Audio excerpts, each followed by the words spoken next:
and welcome. This is NTA Tuesday Live, and I'm Cyril Stober. Now, in the words of the UN Secretary General Ban Ki-moon, quote, violence against women and girls is a human rights violation, public health pandemic, and a serious obstacle to sustainable development. It imposes large-scale costs on families, communities, and economies. The world cannot afford to pay this price, end quote. And no wonder the United Nations General Assembly set aside November the 25th of every year as a day to mark the International Day for the Elimination of Violence Against Women. The day was meant to raise public awareness of violence against women and girls in all countries around the world and at all levels of society. Now, aside the observance of the International Day, countries are encouraged to adopt and implement strategies towards the elimination of all acts that constitute violence against women and girls, which include rape, workplace harassment, torture, wife battery, female mutilation, and child trafficking. Others include forced marriages, forced prostitution, human rights violations, and rising inequalities between men and women, and other harmful traditional practices that impede on the rights and freedom of women. The issues of inheritance for widows and orphans, among other issues, indicate and yet glaring that women suffer domestic violence, workplace sexual harassment, forced child marriage and genital mutilation, thereby destroying livelihoods and causing untold anguish, unwanted pregnancies, and the risks of contracting HIV/AIDS.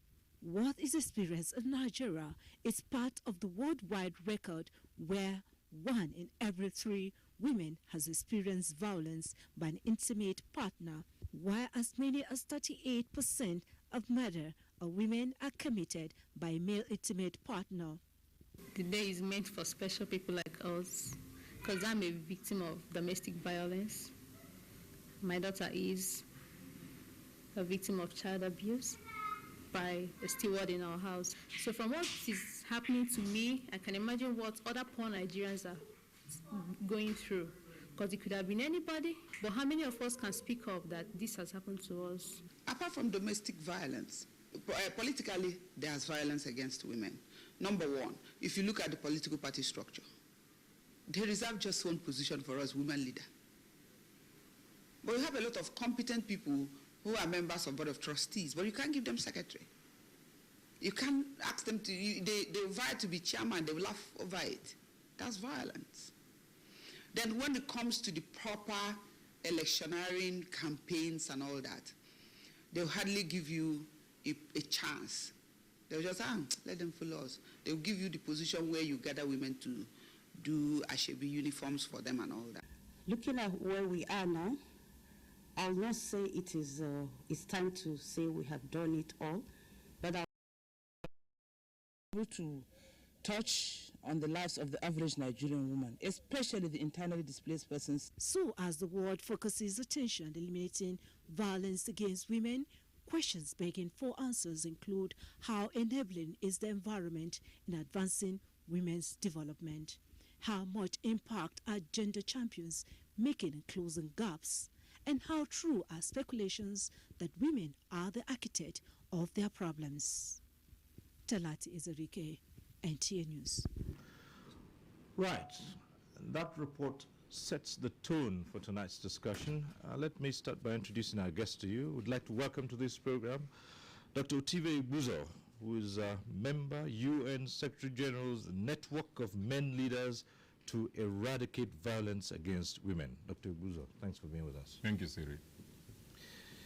We're also joined tonight by A.B. Austin Ogionwo, the second National Vice President of FIDA.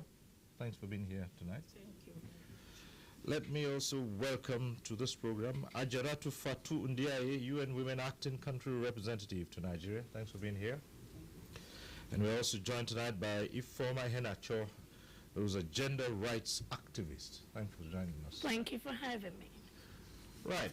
As usual, we acquaint you with the process. At the appropriate time on this program, you can get to be part of the discussion. The various platforms will be on your screen. We advise you to take advantage of them.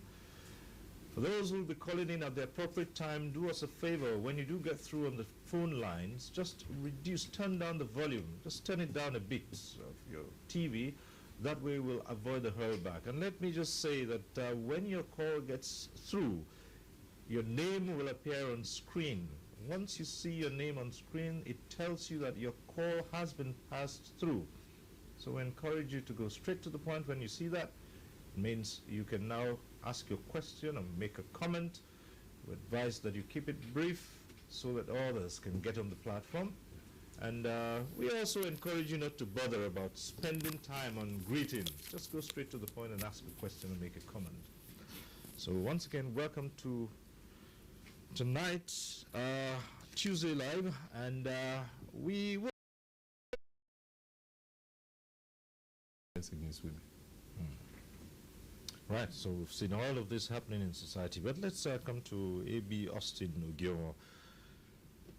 From your perspective, how pervasive is this in society? Thank you for that question. This violence against women is a very serious matter, more especially in the area of economic violence. I want to come into the micro to pursue in the court or whatever litigation or whatever. You can't do it. So we are saying that empowerment should be given to women. Anything other than that is a violence against women in the economic sector. All right, thank you very much. We'll come to many of those issues, but let's go to Ajaratu Fatundiaye. Your perspective on the issue at stake tonight. Thank you for your question. Beyond the celebration of International Day for the Elimination of Violence, we are within the 16 days activism against gender-based violence. And the 16 days activism is a bridge between 25th November, which is the International Day for the Elimination of Violence, 1st of December, which is World AIDS Day, and 10th of December, which is Human Rights Day. So this symbol shows that there is a strong link between violence against women, HIV/AIDS, and also violation of human rights. In the introduction, you clearly say that UN Secretary General states that violence against women is one of the most brutal violations of women's rights, and that's why also it has beyond this aspect of right to get the attention of all government because of the economic costs that our societies cannot afford. Because violence against women has psychological costs, economic costs, because you have to address the psychological aspect and the health aspect, and sometimes it even leads to death, which can be a huge cost in a society where it is women who mainly takes care of children and the families. So the aspect also of empowerment is critical, because if you look at closely the approach of our states, mostly empowerment of women is not central to this approach. And it is just a social approach where we are trying to address issues of access to services, fighting violence, and empowering women in terms of their representation in decision-making in census, because Nigeria is really far behind many countries in the world, and also empowering. The widow had to run down to Abuja. She was ostracized from her community, and she had to run down here with her little girl. So, every day it keeps rising. We thought that we are getting somewhere, but these days, I don't know. I think it calls for immediate action. Immediate action, and then maybe draw out work plan. Is not enough to maybe we've passed the law, yes, we have VAP Act, but is it being implemented? How many offenders have been convicted under the VAP Act? I think I'll have to rest it here for now. All right.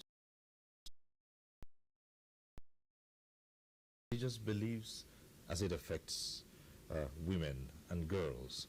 And we know that this society is steeped in culture. You have all kinds of cultural taboos, all kinds of traditional practices, which, of course, hardly give women a voice.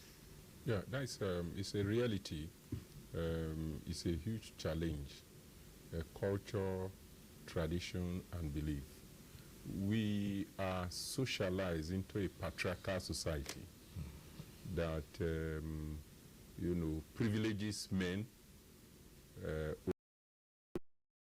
There's the belief that if a woman is not circumcised, and gets pregnant during delivery, as soon as the head touches the clitoris, the child will die.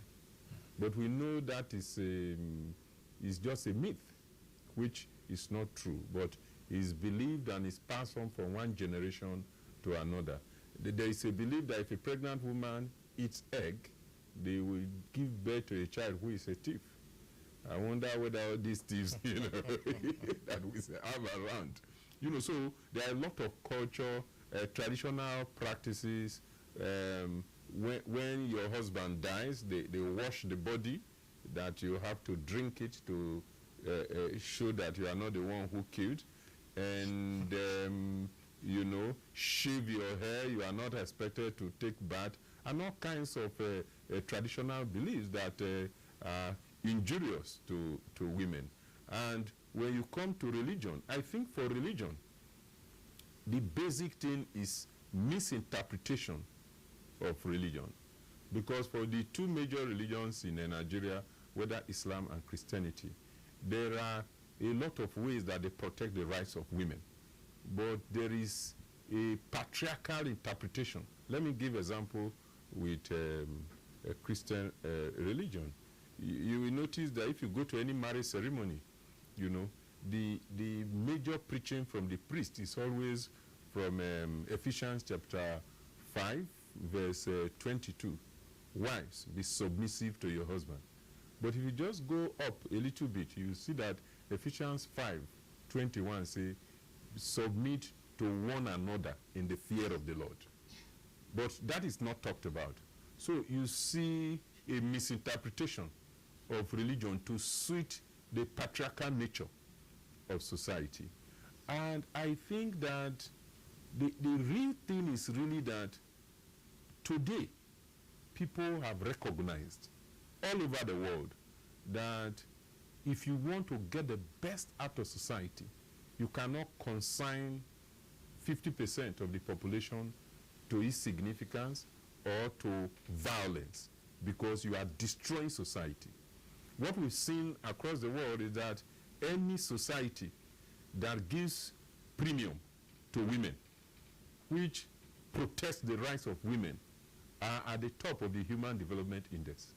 That's why you see that the Scandinavian countries, are always on top. Norway, Sweden, even more than the other superpowers in terms of the Human Development Index, whether you talk about health, education, quality of life, or well-being. But I think the challenge that we have in most societies, including Nigeria, is that we are living below the level of knowledge and practice in society. For instance, we all recognize the role of women, the role women can play. Every society is clear that when women play positive roles in society, development is faster. But a country like Nigeria is way, way back other countries. In fact, if you take, for instance, the issue of political participation, women started voting, as said during the intro, in Nigeria in 1979. That's the first time all women in Nigeria voted in an election. But men started voting since 1923. After the Clifford Constitution was made in 1922, the first election was 1923, and men were the only ones who voted. Even at that time, for you to vote is not ordinary man. You must be a man of means who can show from your tax clearance that you earn at least £100 a year. And in 1946, by the Richards Constitution, the property qualification was reduced to 50. But 1951, McPherson Constitution, every man, both rich and poor, were allowed to vote. But women were not allowed to vote until 1979. So you can see the discrimination against women. There is no wonder why Nigeria is where it is today. Because if you look at the African average, for instance, in terms of participation in parliament, it's about 20%. But Nigeria, you have about 6% of parliamentarians, which is so low. There are African countries like Rwanda, which is more than even 50%. South Africa, you know, and South Africa, Uganda, they are more than 30%. So it's a huge challenge in Nigeria. And if we really need to accelerate the development of this country, we must not only eliminate violence against women, we must prioritize women issues in all sectors of life. Oh well, so much to say about that in terms of traditional and other cultural practices. But then, it would seem that this has not been a case of people not been aware. So what has been the major stumbling block to bring in, including women, in mainstream activities in society? Concerning that, I want to cite an example that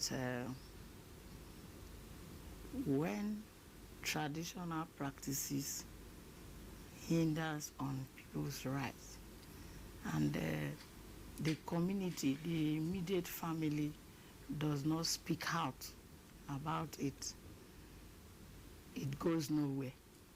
Two, even when the immediate family or whosoever takes it up, the society looks at it as if it's a normal thing. It's a normal thing. It's been happening. It's not just today that it has happened, so we should just bear it.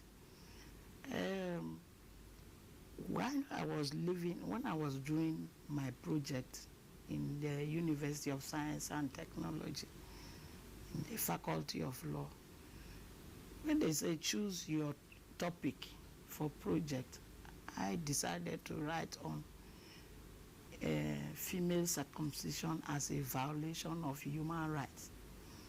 And so a lecturer was telling me, why would you write on that? Because he does not believe that that violation is something that is so significant, that is something too important. It's a normal thing that community, society have come to accept. And so it's not an important issue, but I insisted that is what I want to write on, and I wrote on it. Now, apart from that, we took advocacy campaign to some chiefs that are really, communities that are really involved in this violation of genital mutilation. And when we got there, to our surprise, after doing the advocacy, it is our fellow women that were coming telling us that, see, this thing you people have come to talk about in this place is not going to give us a good face, because if we don't circumcise our girl child and the child gets married and maybe dies, they will go and bury that diseased person in a bad place. We ask the question, where is a bad place? Because a dead person is gone, and we are all going to the ground 6 feet below. So which area in your community is a bad ground, and which one is a good soil? So we, the women too, are accepting those cultures, those traditions that they have placed against us. So by talking, we have to make frantic efforts, we the women folk, to say all those cultural practices that are against our rights should be abolished. You know, in a situation like this, Ajarat, would you say that women are so intimidated that they cannot stand their grounds on issues like this? I think there's more than intimidated. During the introduction, I heard somebody saying that women are the architecture of their own problems. It's just ignoring the power of patriarchy in our societies.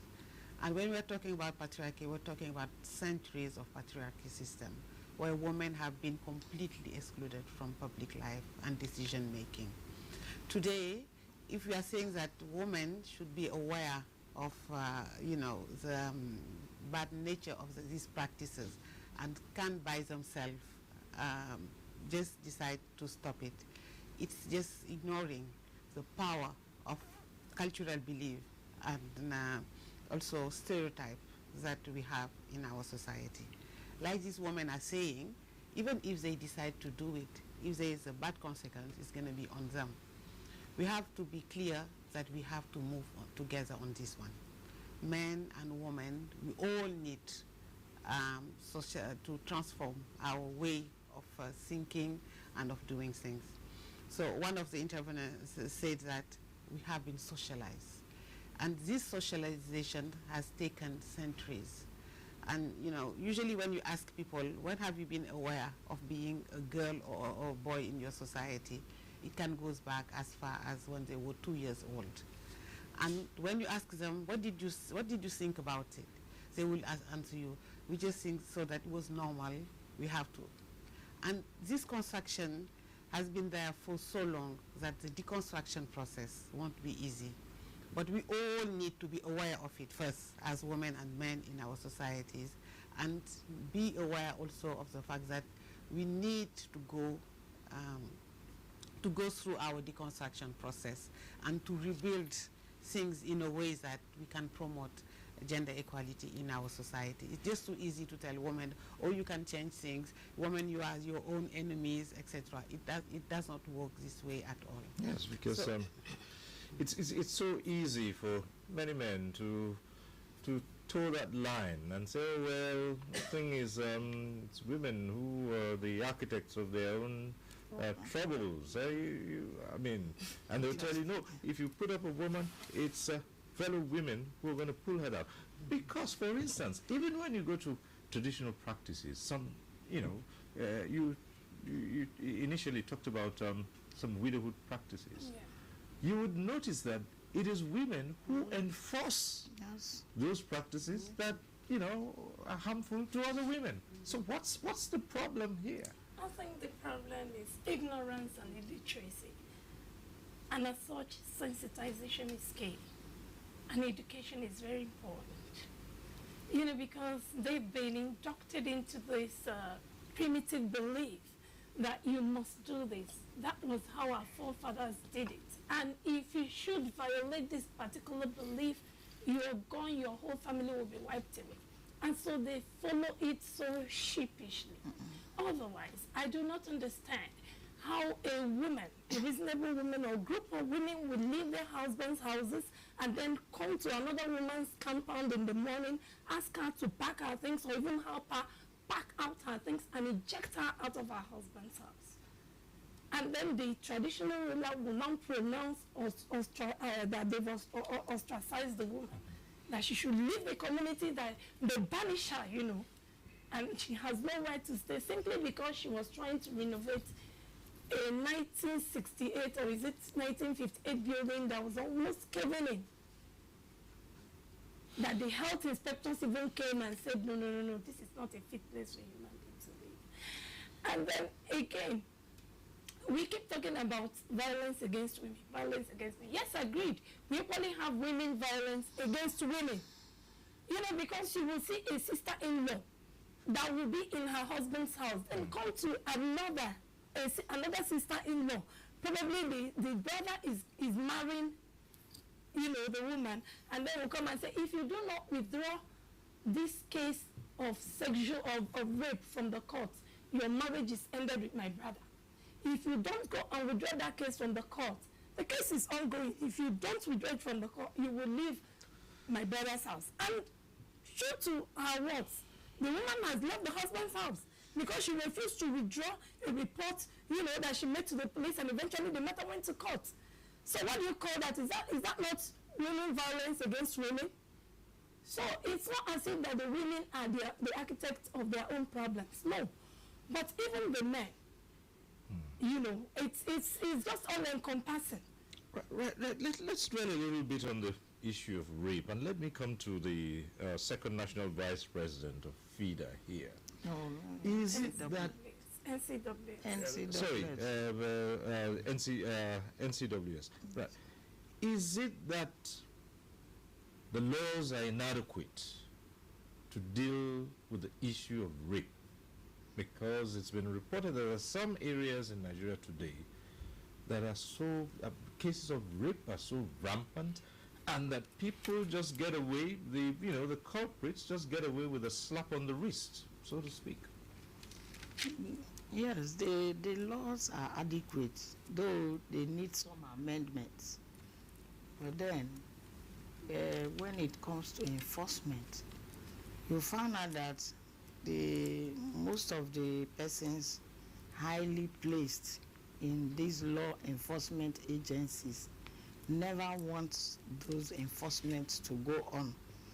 You can see that a person will report a matter of rape, and I don't want to mention names, but some responsible and honorable members that were involved in issues of rape, matters were reported and followed up. But when it came to a level, you find out that the men tried to trivialize the whole issue, and the enforcement never came to friction. What I'm saying is that because of this issue of the world is a man affair, so if a girl child is raped and is taken to the law enforcement agency, it does not matter anything to them. Okay, when it comes to the court, you have some points, some facts to prove. We don't have the instrument or whatever that in the rural areas that can take some kind of tests that are required immediately when such things happen, as an evidence. So by the time that person will be transported from the rural areas to the urban area to be tested, and in course of collecting evidence for the prosecution or whatever, you find out that the enforcement is aborted. And then this pressure of no, because something happened to me recently. Armed robbers came to my house and robbed, wounded me, raped a girl that was in my house. And when we got to the hospital, I found out that even the medical personnel were saying, please, madam, don't mention this thing anywhere. I said, why? I am going to find out, though we did not know those persons that came into that place to perpetrate that evil, but we are going to investigate. And in the investigation, you must talk about this issue. And they said no. One, for psychological reason. Two, for discrimination. And all these things are things that hinders the enforcement of rape cases, though we have not known, but we are still investigating the matter. Now, there are some cases where people, the people who perpetrate those evils are known. Maybe a father to a daughter, an uncle to a sister, a girl that is staying with the uncle, or a gate man, that is security person to. But what happened? At the end of the day, you don't get conviction because of one or two reasons. So those are the issues we are advocating, like FIDA, like National Council of Women's Society, other organizations are saying that we should put more effort irrespective of all these hindrances here and there. One day you will find that we thank God for laws that are coming up, 21 years imprisonment. These are, as time goes on, you find out that the issues of rape will be properly enforced.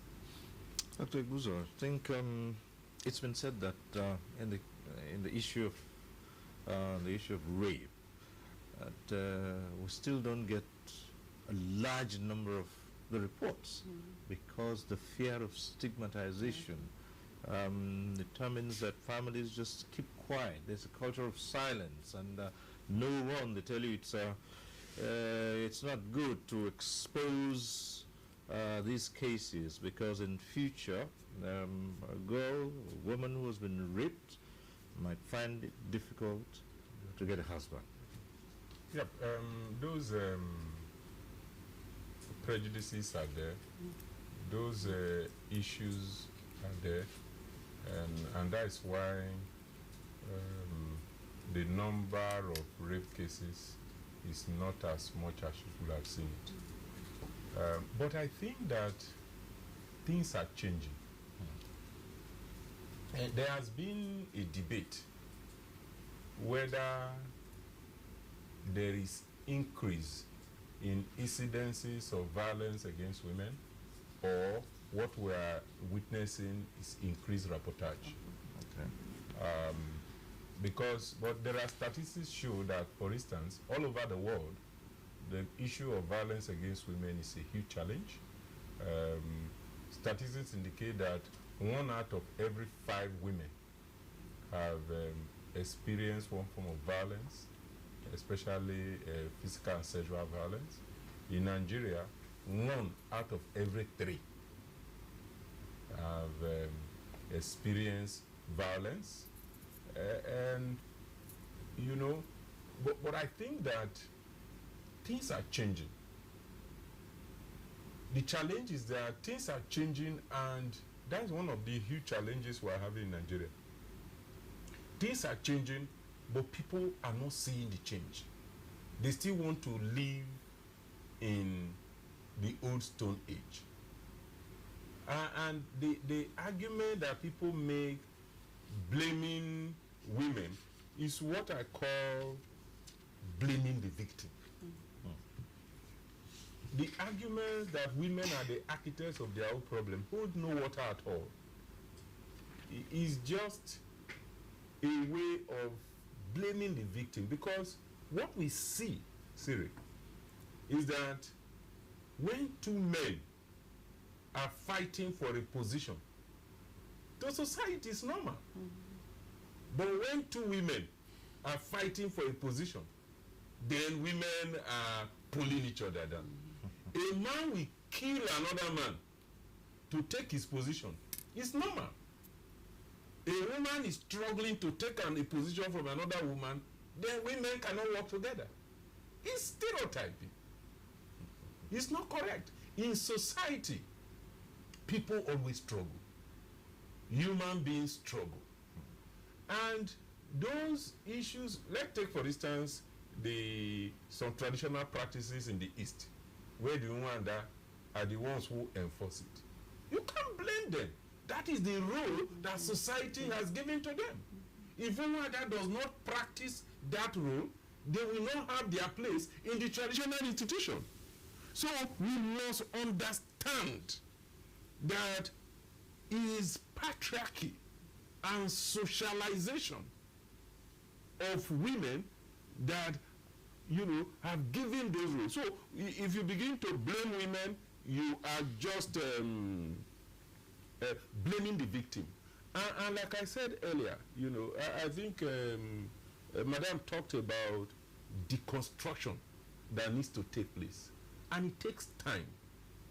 And I want to look at it from two dimensions. First is that the deconstruction is already taking place. Because there is a study that was carried out recently by C4C, Coalitions for Change. And it showed that the study was on what does it take to be a man in Nigeria. And it showed that things are changing. The man in a traditional patriarchal society is the breadwinner. But many men today can no longer provide the bread. And those men who are not able to change their perception and orientation and go into partnership with their wife to co-provide the bread, many of them are having emotional breakdown. They are having hypertension. And that is why you see that, generally speaking, men are dying quicker than women. So the deconstruction is already taking place. And people need to understand that the world is changing. Any decent family today will know that when the man and the woman combine together to take decision, they will take a better quality decision, because two or more heads are better than one if they are not crazy. All right. Eventually, she faced such a challenges. Whom do you blame? And you see a woman who was there for her daughter, say you look, talk away, or take away in which garden?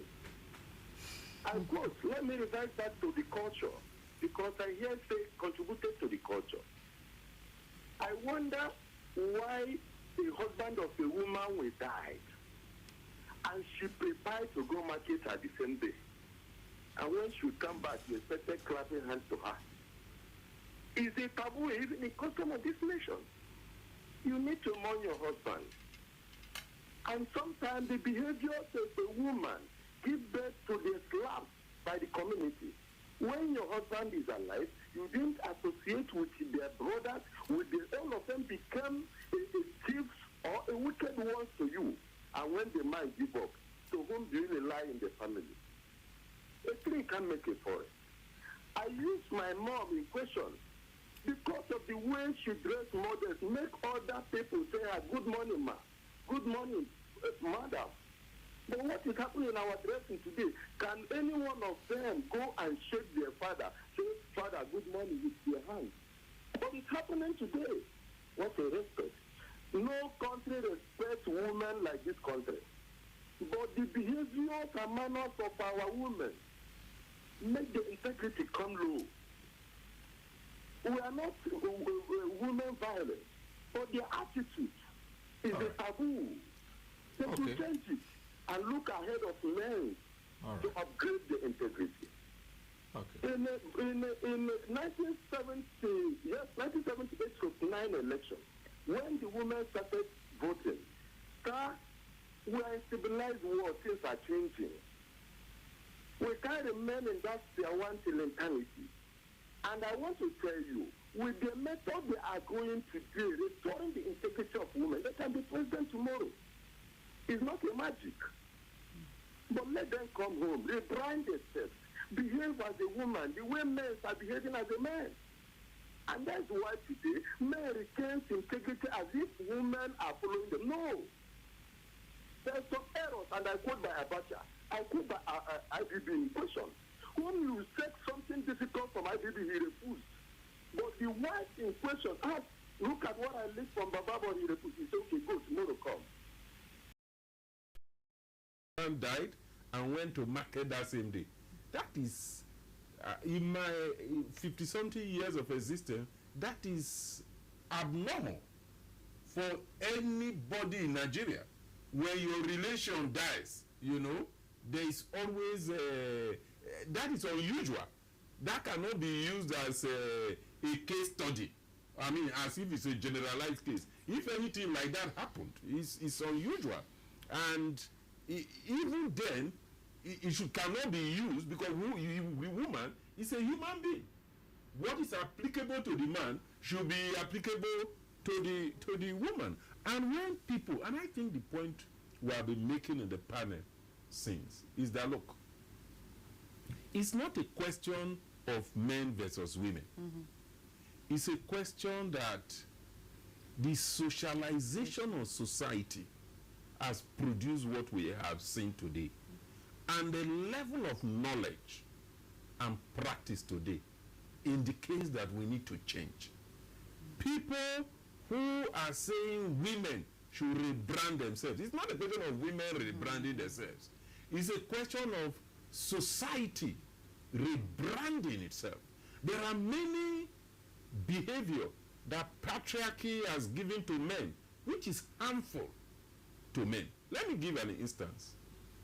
Men are seen to be masculine, to, you know, be aggressive, to be adventurous, so they can go and have sex. And even members of the family do not see anything wrong with it.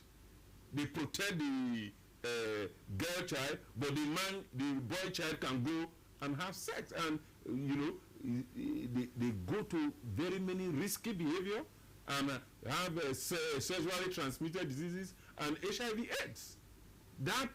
So what I'm trying to say is that both men and women need to have some form of reconstruction. We need to redefine what does it mean to be a man and what does it mean to be a woman in the 21st century. And I think that is why the UN Secretary General set up the network of men leaders to eradicate violence against women. That men and boys have roles to play. In fact, I've argued that if you look at the challenge of violence against women over the years and the discrimination against women, one of the missing link is the role that men and boys are supposed to play.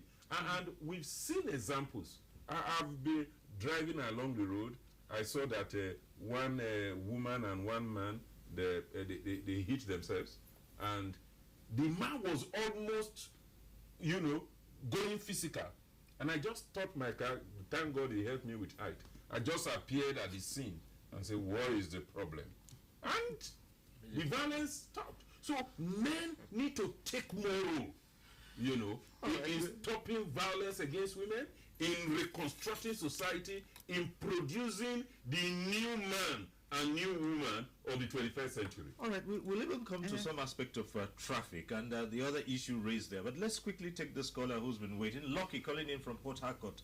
We'll keep in mind those issues. Hello, Lucky.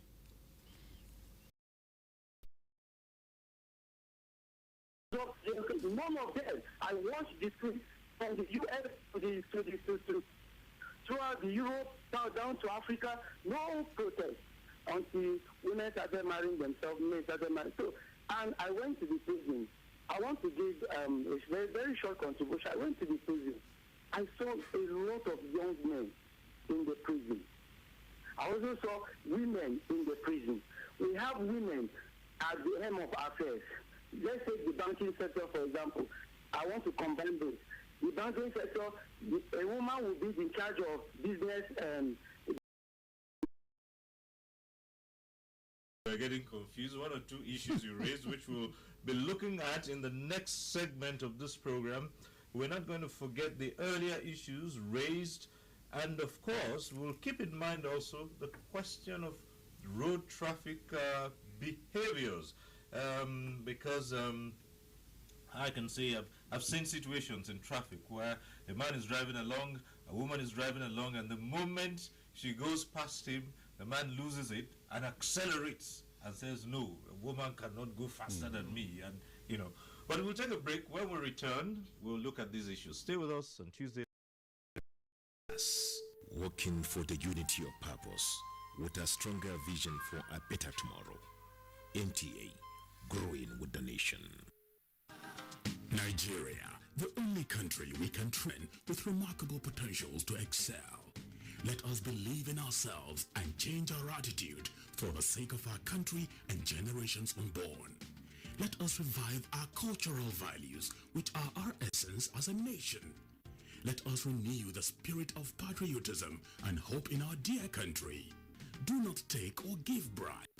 Be punctual always. No more African time. We can't expect to be global citizens and operate on African time. Join the queue. Insist that people are attended to on a first-come basis, no matter who they are or where they come from. Nigeria, good people, great nation. Make you report any crooked person, object or wakajube movement to police and security agent demo. The security of our nation now work for all of us, so plus including me and you. Nigeria, make we unite against terrorism. Now, Federal Minister of Information and Culture bring on this message.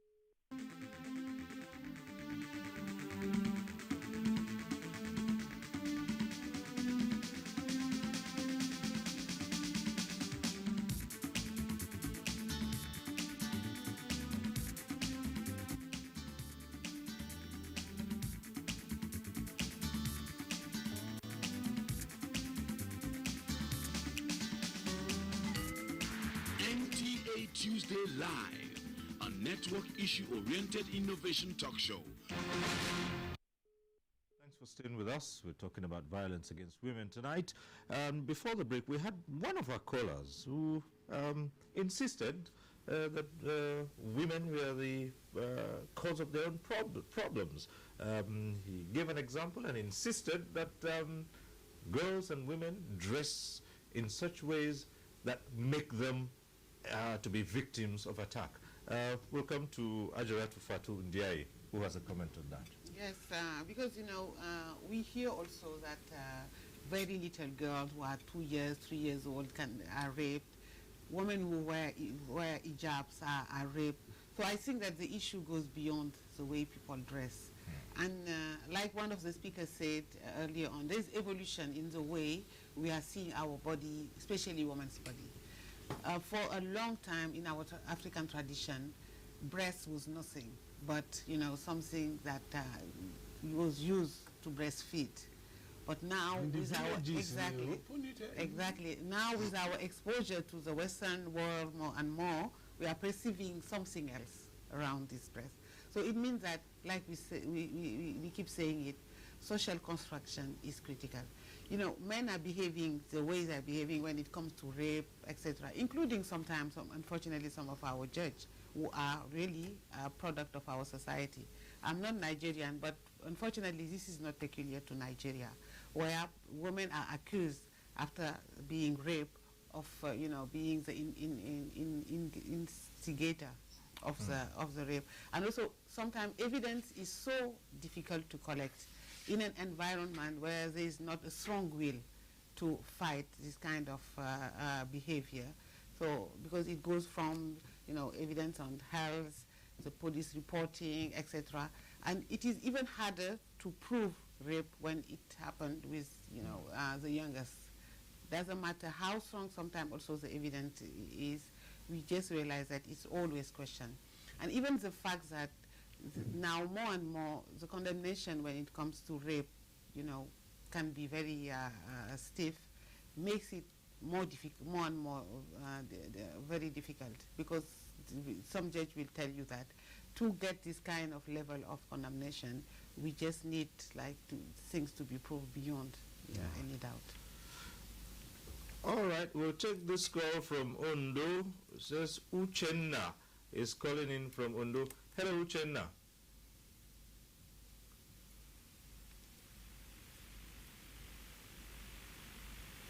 Hello. Hello, Uchenna.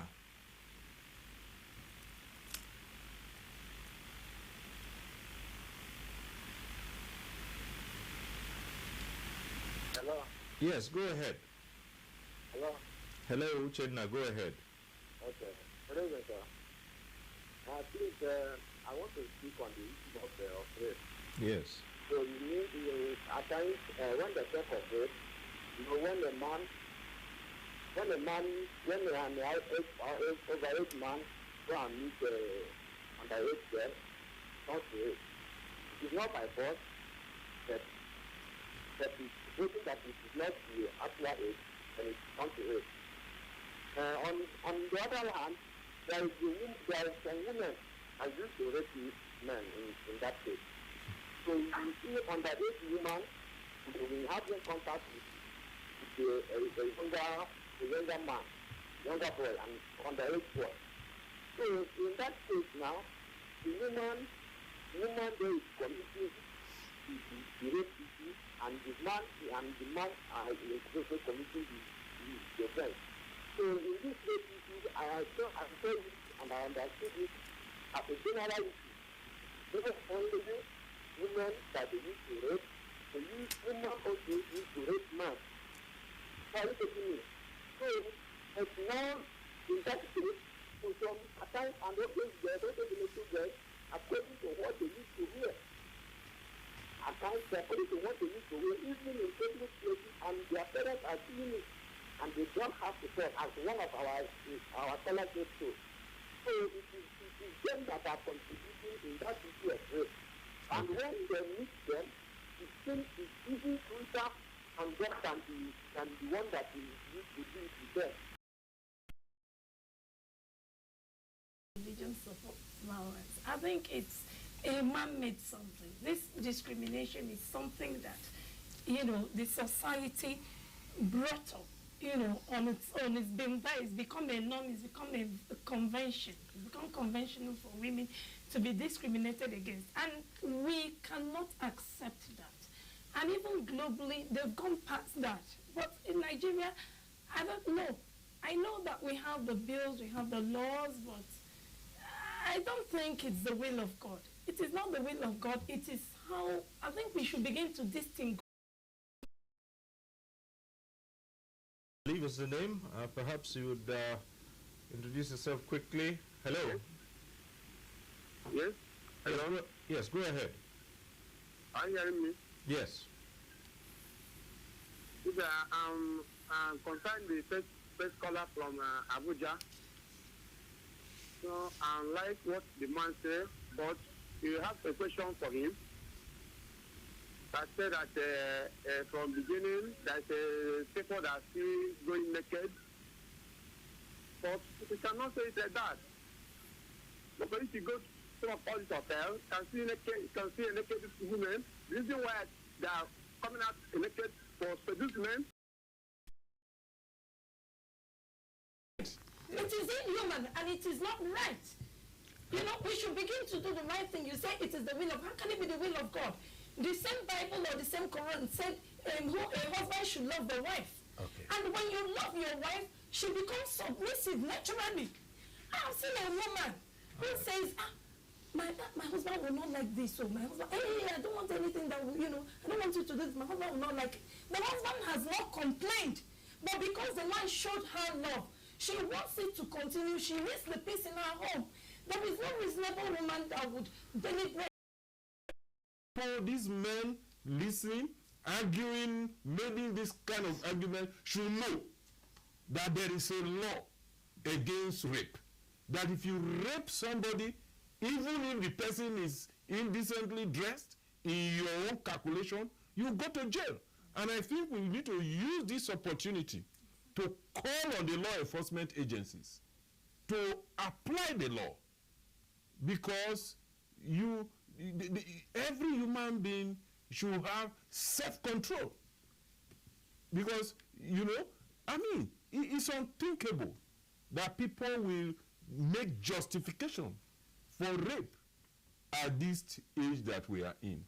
It is not justifiable under any condition. It's illegal, it's a criminal offense, and people who indulge in it, what we can do is to call on the law enforcement agencies and citizens to be vigilant.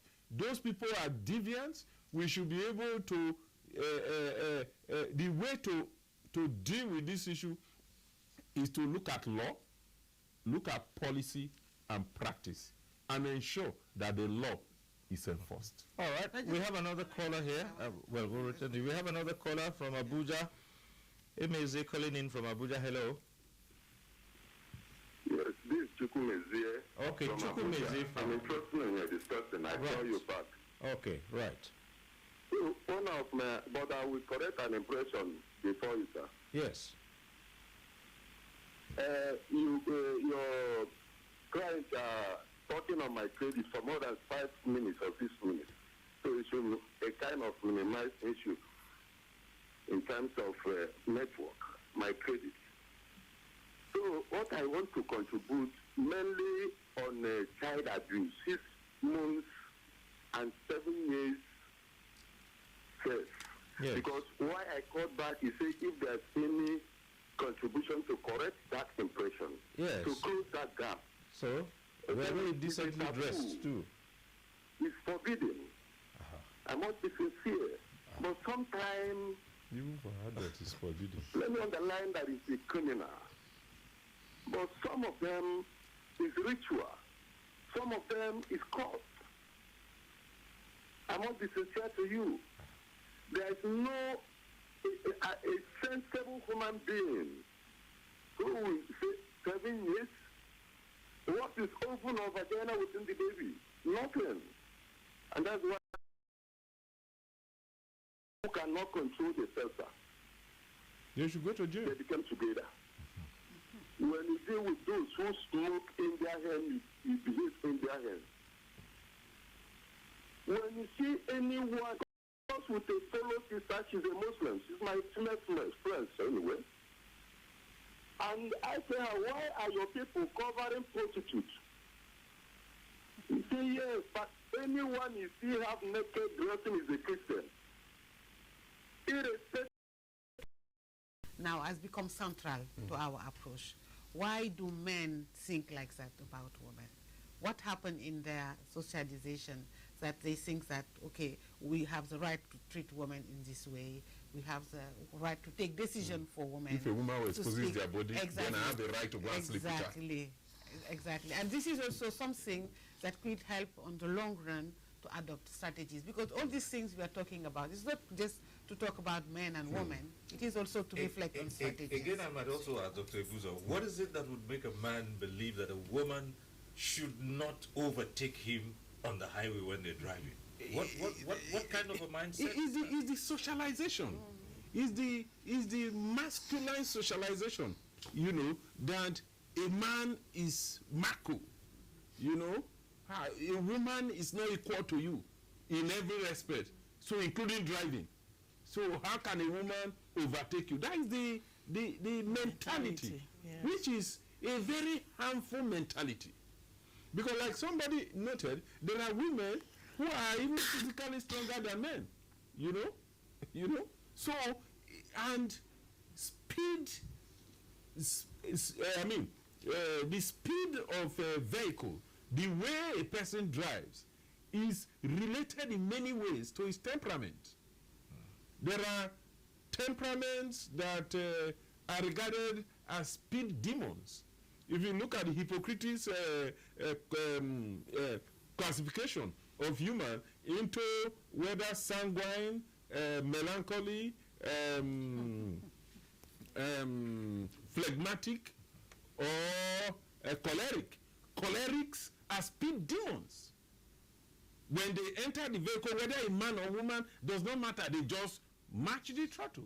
So people must understand that there are things are different, you know. So that people, and I think for men, even for their own sanity, you know, and quality of life, they need to realize that they cannot, you know, begin to show that macro image or behavior, because some of them is harmful. Because by the time you say, how can a woman speed more than me, and you then throttle, you will be over speeding and can lead to your own death. So I think that, and I think this is where we want to emphasize that the point we are making is not men versus women. The point we are making is that society will be better when women and men are treated well. And to also know that from the scriptures, at least I know of the Christian religion, the Bible is very clear that male and female created he them. And if you look through the scriptures, in fact, the Bible says that, you know, there is no Jew, there is no Gentile, there is no male, there is no female. Everyone is united in Jesus Christ. So people must understand that there can be a patriarchal interpretation. And, you know, many people take some of the words from the scripture. There's nowhere in the scripture, you know, apart from Proverbs chapter 31, which talks about the virtuous woman, where even cooking is reserved for women. There's none. Right. From Genesis to Revelation. People don't understand this thing. If you look at even taking care of children, you'll be shocked that there's only one verse in Ephesians chapter 6 where we says that men are responsible for upbringing of children. There's nowhere in the scripture that gives the upbringing of children to women. These are socially constructed and they are built by patriarchal arrangement of society. And we are saying that patriarchal arrangement is harmful to men, is harmful to women, is harmful to society. Society cannot develop in that way, and there is a need for a reconstruction of society and what it means to be a man and a woman in the 21st century. All right, let's return to the phones. We have from Calabar, a caller who's been Enokomamo, I believe. He's been on the line for quite a while. Thanks for staying on. Hello, go ahead. Is this still with us?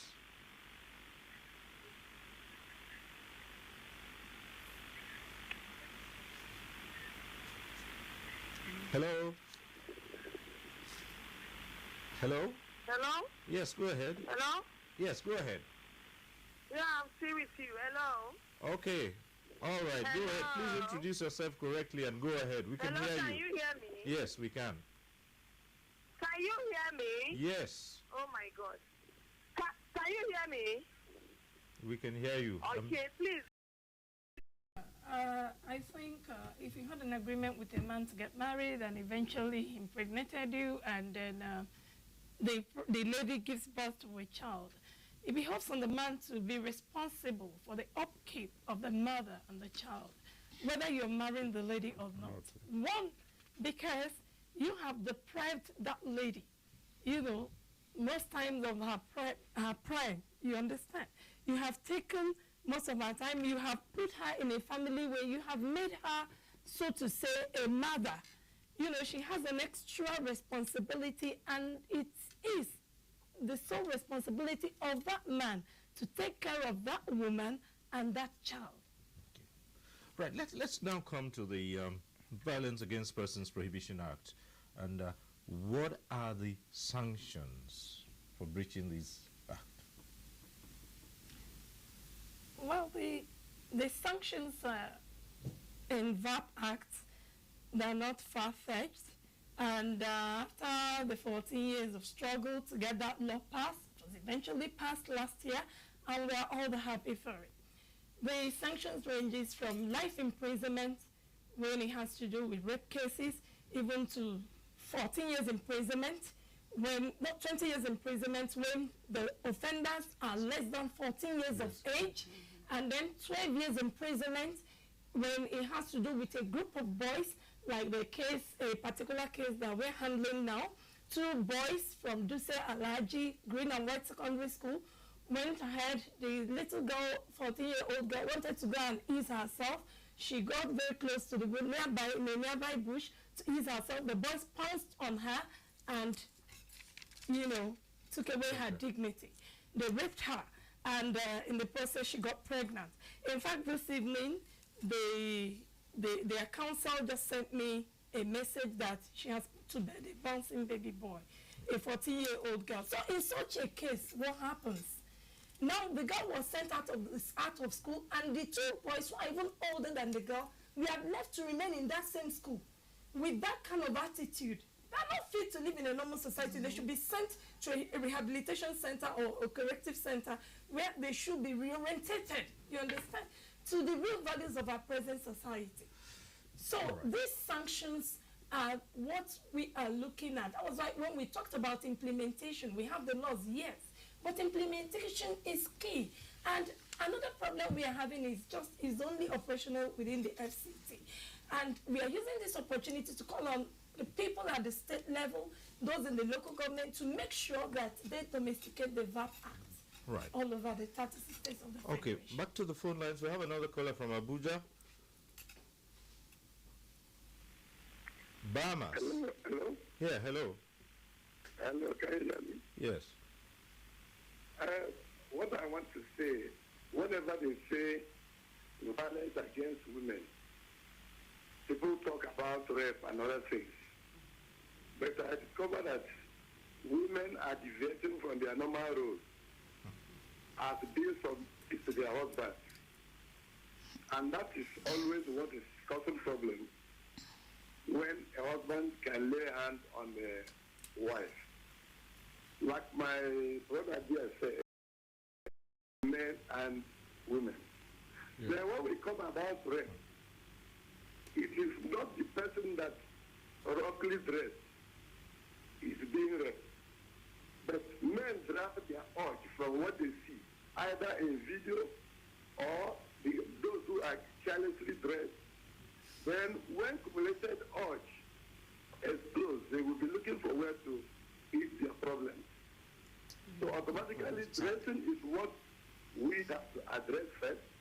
And the issue of discriminated video sex in Nigeria is causing us a problem too to us. So any woman that respects the husband will not be beaten. And any woman that respects the culture will not be attacked by Umuada. Right. So Umuada is always trying to help the police and help the law enforcement agents to keep part of the law. Can I ask him a question? Can I ask him a question? Hello, sir. If your boss in the office does not respect you, will you beat him?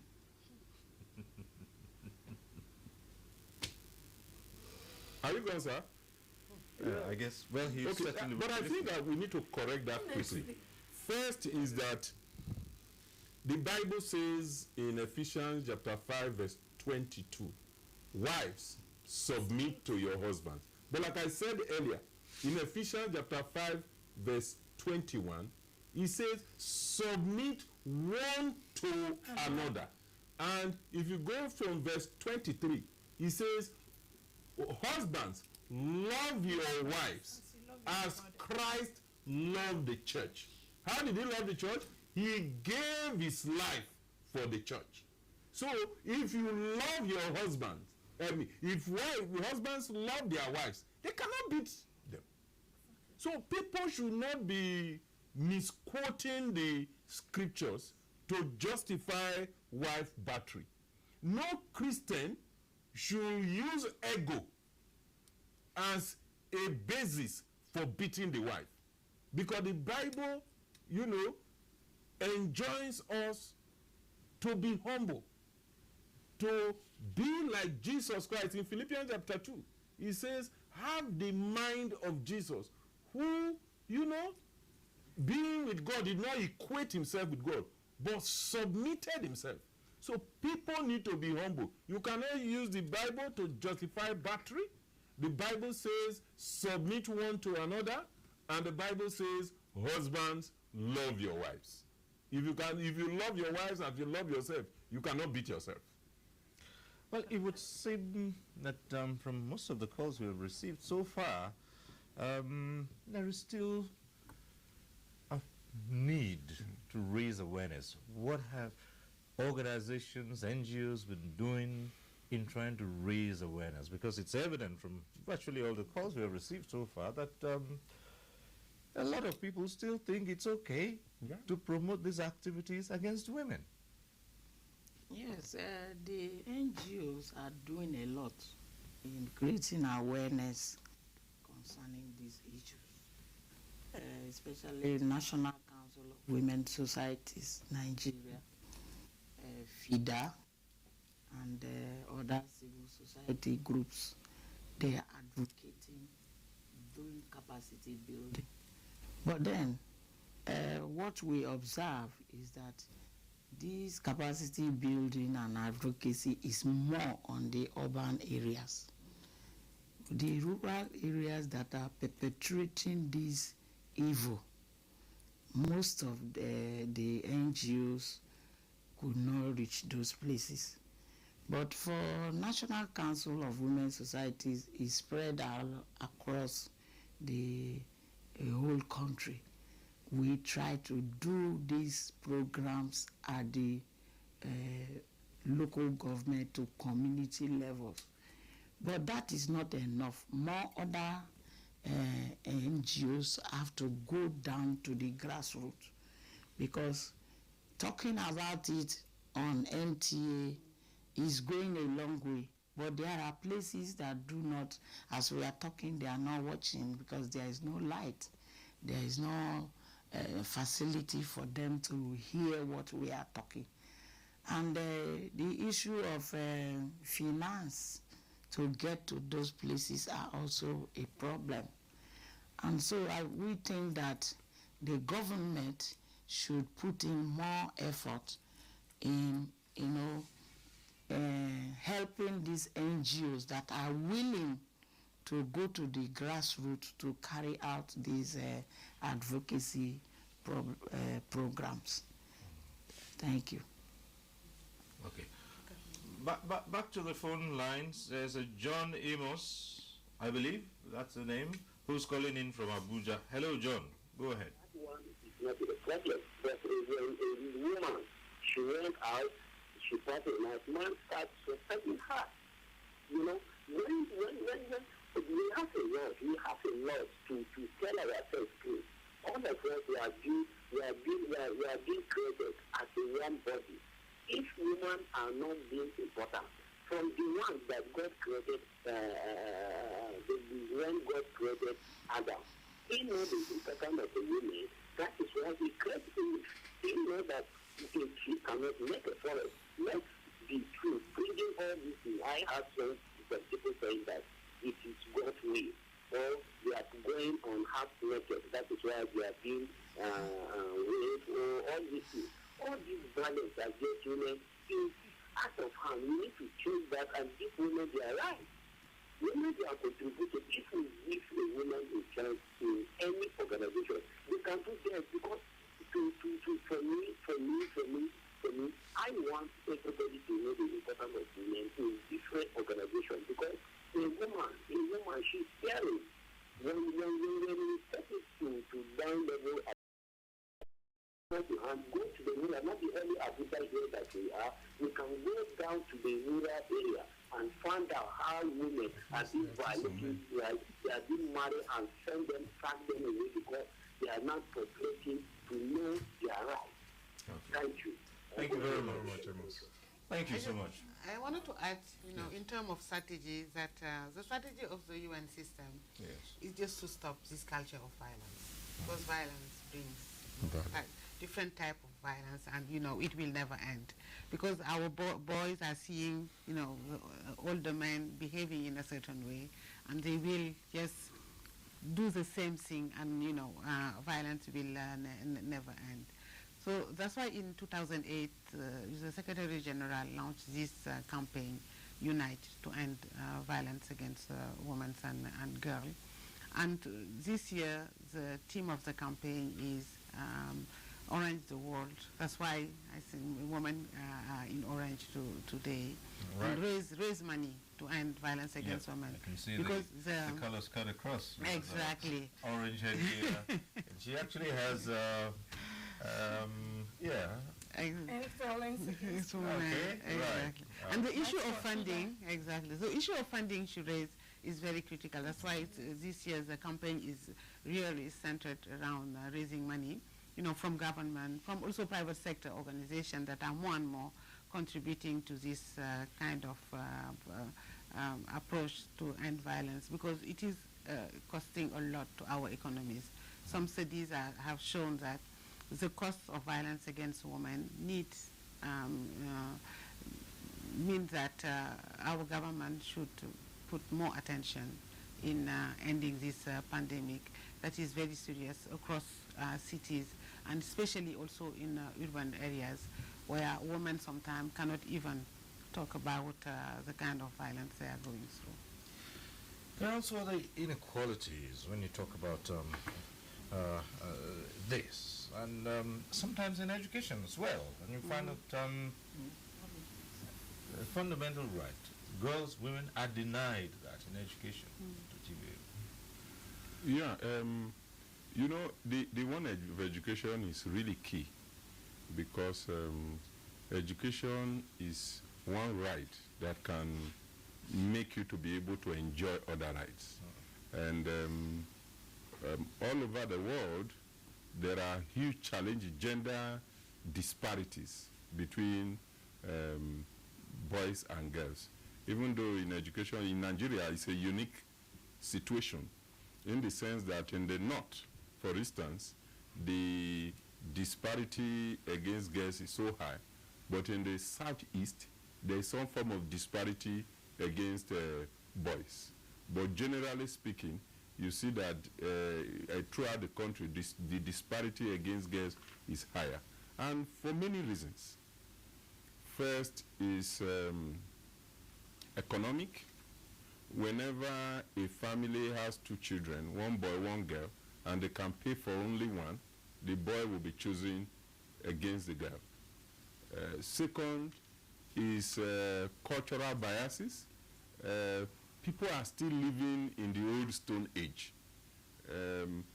thinking that a girl will be married out and is for another family, which practice and our lived experience has disproved.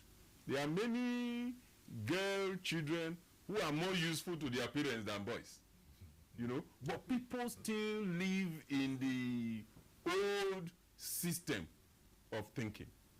And also there is also the challenge of early marriage, which force girls out of school. And there are also the challenges of the condition of learning within the school. For instance, we'll find out that the mere fact that there is no toilet in the school can make menstruating girls not to go to school, you know. So, the learning outcome is now a huge challenge, the quality of education. Today, you see that people can go through. When I was growing up, you are in primary 6, you can't write letter, it will be a huge challenge. Because in the village, people will come to you to write letter in primary 6. But I've been in interview panel where people who claim results of 6 credits were just given piece of paper, say, write to us, how did you come to this interview hall? And one of them wrote, Kikbo Kati. Not one single English language. And he has 6 credits. So you see people going through school without learning outcome. Is the leadership, the strategy, the will, and commitment to do the right thing. Right, as we wind down, the best way to address these issues. I think I don't want to go. My colleague has said everything. Right. But what I want to add to it is the welfare of teachers. Welfare of teachers will go a long way in helping this issue of education. Right.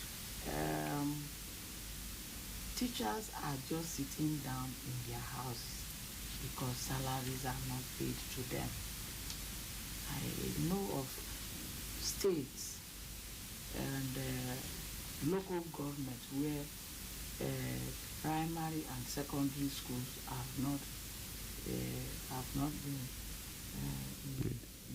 been paid, and so the teachers are also sitting down in their houses for several months, and just few weeks back, they were called to go back to school, just with a payment of maybe 1 or 2 months salary, maybe half or full.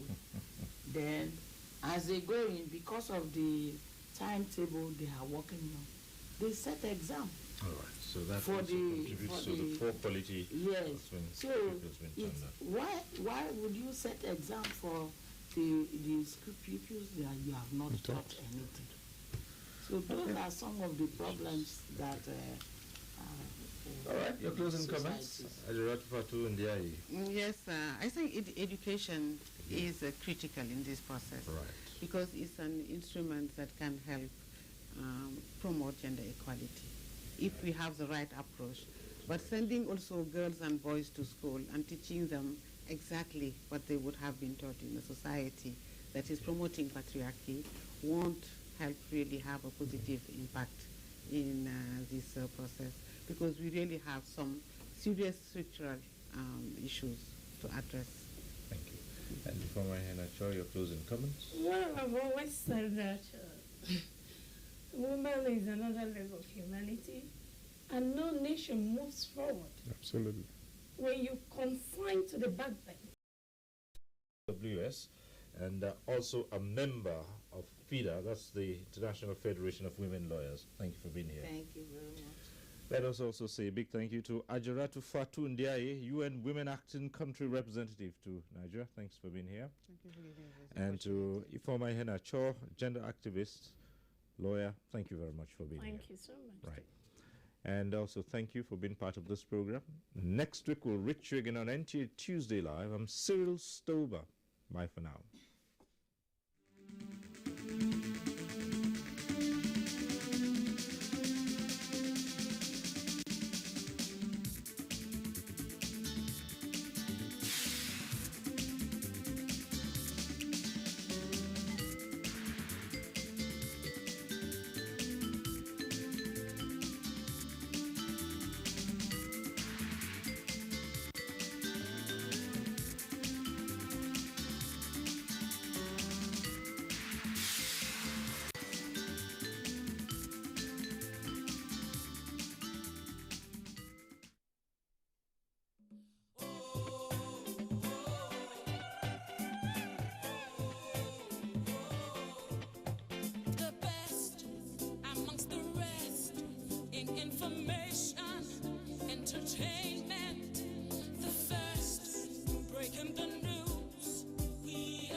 NTA language. Jama'a masu kallon labaran NTA Hausa barkanmu da warhaka. Ni ne. Ekukale lode yin wise kudedeya. Igbo murum kachano. Broadcasted in the language you understand better. Our programs.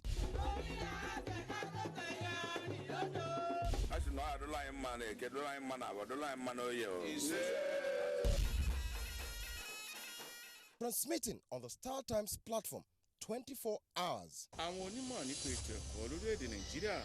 Hukumar tara kudaden haraji ta ƙasa.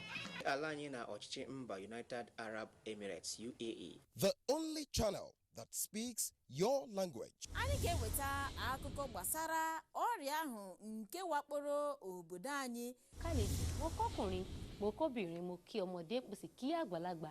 Mu ci gaba da yi ma rundunar sojin ƙasar nan addu'a. Ẹ kú lẹ́yìn tèmi, ẹ káàbọ̀ sórí ètò wa ètò yín ètò obìnrin tó dángájá. Waye fi cancanta a ɗauka a matsayin ɗan aikin cikin gida. Jama'a masu kallon tashar NTA Hausa, barkamu da warhaka. Kí ni ayẹyẹ ọdún iléyá tá máa ń ṣe lọ́dọọdún yìí rọ̀ mọ́? NTA, you can't beat the rich.